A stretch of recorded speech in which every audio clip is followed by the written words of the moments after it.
Informasi lain, saudara, sampah di tempat pembuangan akhir Landoh di Rembang, Jawa Tengah mengalami over volume.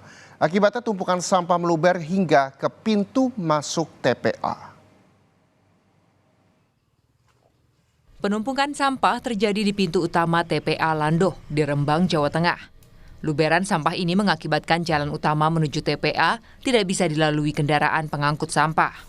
Kondisi ini juga membuat jalan di sekitar TPA kumuh dan berbau.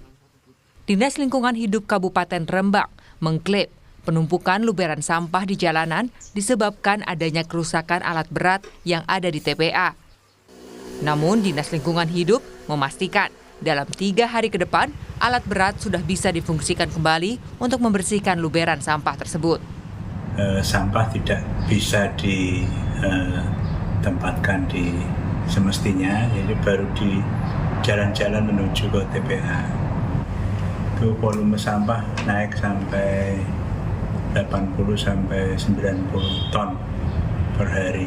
Sementara karena memang belum ada treatment khusus, jadi kita hanya proses di TPA saja. TPA Landoh saat ini memang mengalami kenaikan volume sampah hingga 90 ton per hari. Sedangkan luas TPA yang mencapai 7,5 hektar memang tidak mampu menampung beban sampah yang semakin bertambah setiap harinya. Mega Nanda, Kompas TV, Rembang, Jawa Tengah.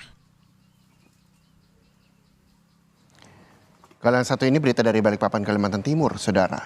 Hujan deras yang mengguyur kota Balikpapan selama 2 hari terakhir ini membuat pergerakan tanah di kawasan perumahan Polda di Balikpapan Utara, Kalimantan Timur, di mana 12 rumah terdampak rusak parah.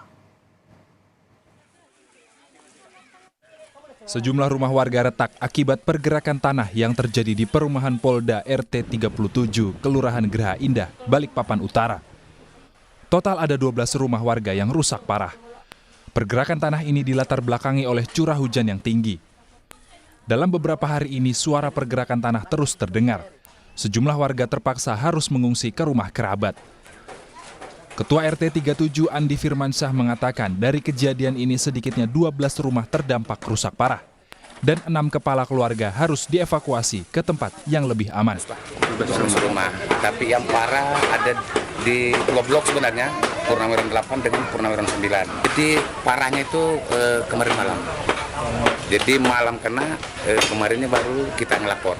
Pasca hujan deras itu? Iya, pas hujan deras. Pemerintah Kota Balikpapan akan memberikan bantuan seperti makanan, alat kesehatan, hingga sewa rumah bagi warga yang terdampak parah. Jadi alhamdulillah dari tim reaksi cepat kita di pemerintah kota itu bisa bergerak cepat untuk merespon daripada bencana yang terjadi di Kelurahan Geraha Indah ini. Yang pertama adalah dari Dinas Sosial juga akan memberikan bantuan makanan dulu untuk sementara bagi warga terdampak. Yang kedua dari Dinas PU juga akan merespon dengan cepat untuk perbaikan jalan yang begitu parah dan rusak. Dan yang ketiga juga dari BPBD juga akan menyampaikan juga family kit untuk 5 rumah terdampak yang agak parah di sini yang sudah tidak bisa ditempatin lagi. Kini pemerintah Kota Balikpapan terus berkoordinasi dengan dinas-dinas terkait untuk memberi penanggulangan musibah ini. Sementara warga diminta agar tidak melakukan aktivitas lagi di sekitar lokasi tanah yang mengalami pergerakan. Iskandar Amin Dahlan, Kompas TV Balikpapan, Kalimantan Timur. Selanjutnya, saudara, selama musim hujan, ular mudah dijumpai karena keluar sarangnya dan mencari tempat persembunyian lain seperti di dalam rumah atau bangunan lain yang dihuni manusia.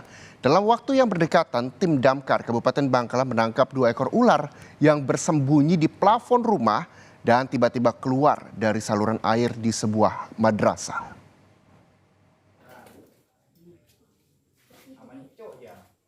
Tim pemadam kebakaran mengevakuasi seekor ular sanca di sebuah rumah di Kelurahan Melajah, Bangkalan, Jawa Timur. Ular melilit di antara kayu plafon rumah. Petugas sempat kesulitan karena lilitan ular yang cukup kuat sehingga terpaksa menjebol atap guna memudahkan menjangkau ular.